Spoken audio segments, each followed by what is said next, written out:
Son las 7:49 y es hora de escuchar a un internacionalista, porque los problemas globales nos afectan también, aunque estemos totalmente capturados por nuestras querellas entre partidos y nuestras dificultades a resolver de una manera razonable nuestras discrepancias. Por eso necesitamos oír lo que la ciencia nos permite hoy saber sobre el futuro que nos espera si no hacemos nada. Doctor Ramiro Escobar, muy buenas noches y bienvenido a RPP. ¿Cómo te va, Fernando? Gracias por la llamada y un gusto saludarte a ti y a los televidentes. Quiero hacerle una pregunta malvada, señor Escobar. ¿Qué reacciones han habido en el Perú respecto del informe publicado por la ONU el día lunes que el secretario general presentó como una alerta roja para la humanidad? Bueno, la pregunta no es malvada y más bien es exigible esa pregunta, ¿no? Porque yo no he visto ninguna relación oficial. Ahí está la maldad, ahí está la maldad. Poner en evidencia la irresponsabilidad de nuestros líderes, todos, los del gobierno y los de los partidos.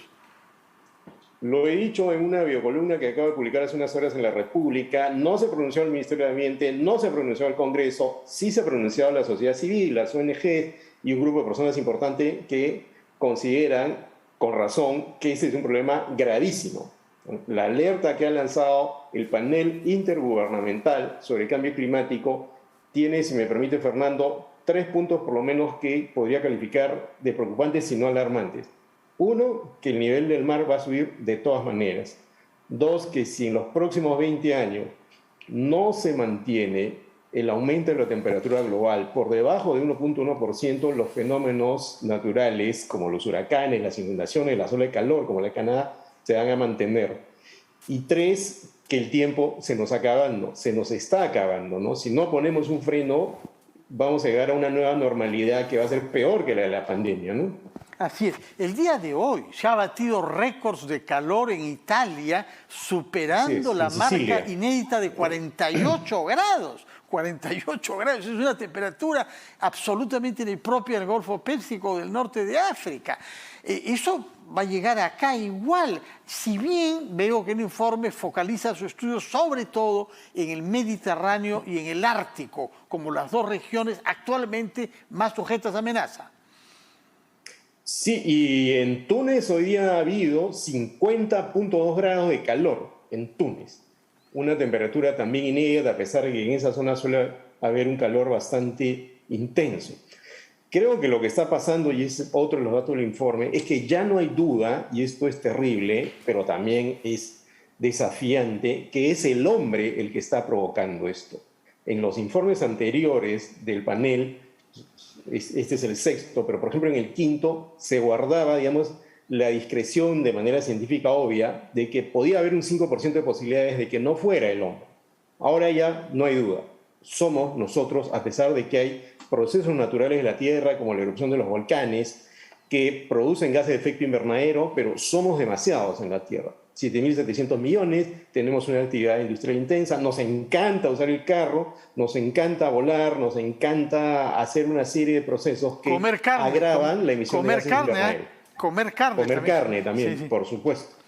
Explíquenos por qué comer carne. Explíquenos, por favor, para quien no lo haya oído, por qué comer carne es una manera también de contribuir con el calentamiento global. Encantado. Por ejemplo, en países como Brasil y acá en el Perú, cuando tú tumbas bosque para hacer grandes emporios ganaderos, porque la gente quiere comerse su bistec, su lomo, ¿no? Entonces estás tumbando bosques amazónicos que son sumideros de carbono. Los humildes árboles que está frente a nuestras casas lo que hace es fijar carbono en su estructura y liberar oxígeno.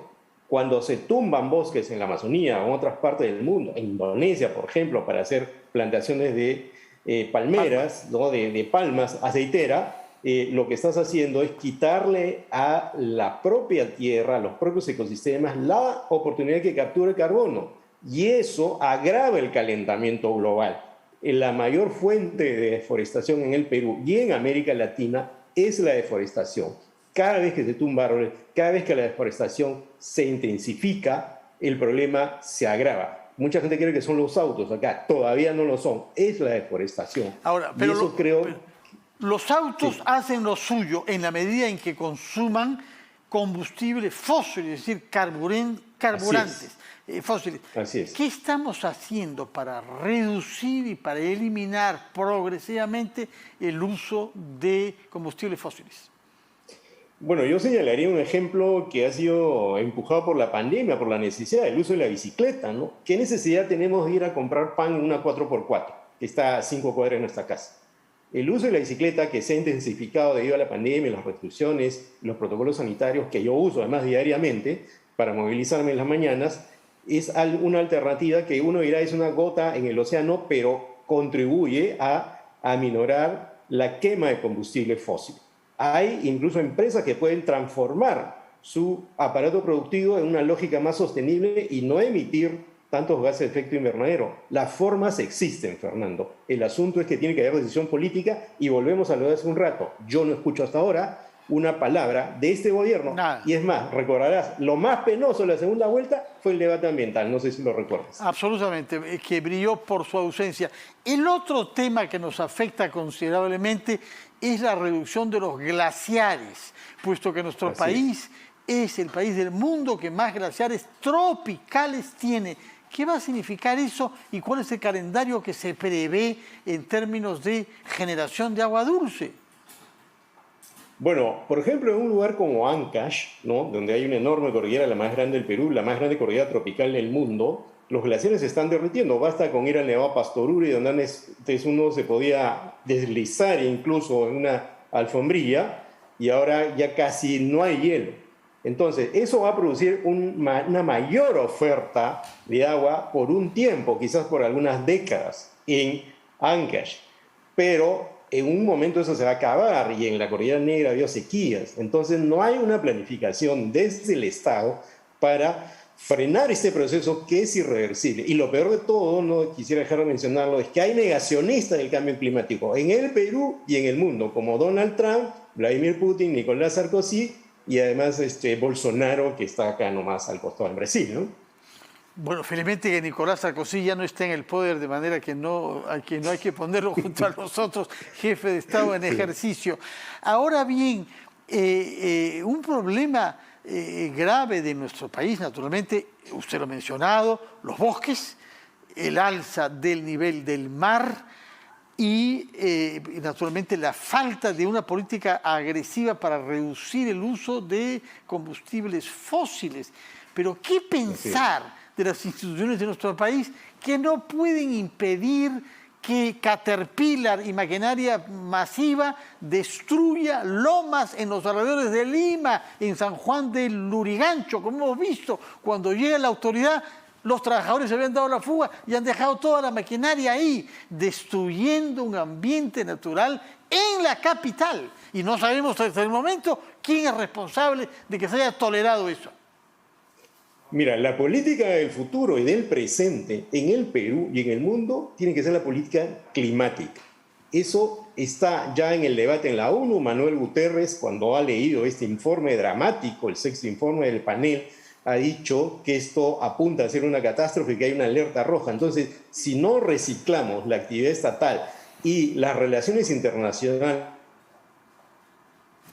bajo un eje climático, a lo que yo llamo el cambio climático, las relaciones internacionales, estas cosas van a pasar en el escenario internacional, van a importar otras cosas. Y a nivel interno van a pasar cosas como esta. Yo lo he visto en Lurín hace un par de meses o un mes y medio, también tumbándose bosque, digamos, áreas verdes para construir sin autorización en el Valle de Lurín fábricas. Entonces el Estado tiene que tener una política ambiental eficaz, sostenible, desafiante frente a este enorme problema, y no se ve, y eso es algo que preocupa porque, como quiero repetir, en los debates de la segunda vuelta el debate ambiental fue el más catastrófico, sin propuesta, y en este momento tampoco se ve nada muy claro. Ya, y al mismo tiempo estamos ante el riesgo de que se generalicen incendios forestales, como hemos visto en estos días en otros países. En el Cusco hemos perdido 2.000 hectáreas de tierras, tierras y de vegetación, aparentemente por una mala costumbre que no se logra erradicar, que es la de quemar la tierra para darle más fertilidad a la tierra. Claro, lo que pasa es que en muchas partes del mundo, incluido el Perú, se quiere hacer avanzar la frontera agrícola y no se piensa en cosas que ya existen desde hace unos años. La silvicultura, ¿no? La posibilidad de desarrollar cultivos rotativos y no simplemente tumbar árboles para desarrollar monocultivos. Entonces, eso ya existe, esas rutas son posibles. Pero nuevamente, si es que la sociedad civil no reclama con mayor insistencia, no hace propuestas, las hace, por ejemplo, de las ONG, pero sobre todo si el Estado no alienta esas propuestas, vamos a seguir caminando hacia el despeñadero. Yo entiendo que en la Cancillería hay una dirección de medio ambiente, en el Ministerio del Ambiente hay una dirección de cambio climático, en ese momento deberían decir algo, no he escuchado hasta ahora nada. Lo que hemos escuchado por ahora es el silencio, no hay una reacción oficial del Ministerio del Ambiente, parece que están dedicados a la politiquería y están dedicados a no sé qué otras actividades, pero no vemos una reacción, así que le agradecemos que haya hablado claro, que nos haya explicado los alcances de esta amenaza global, tal y como ha sido puesta patente en el informe publicado el lunes por la ONU. Muchas gracias, Ramiro Escobar. Recuerdo que usted es internacionalista y profesor en la Universidad Jesuita Ruiz de Montoya. Llegamos al fin de nuestro programa. Una vez más, me permito recordarles que estamos en campaña para la recolección de fondos de la Federación Peruana de Cáncer hasta el 24 de agosto. Se puede contribuir vía digital y en los principales bancos de nuestro país para favorecer a que las familias con menos recursos puedan atender las necesidades de sus parientes afectados por esta grave enfermedad. Muchas gracias, buenas noches y hasta mañana a las 7 la nueva versión de las 5 de las 7.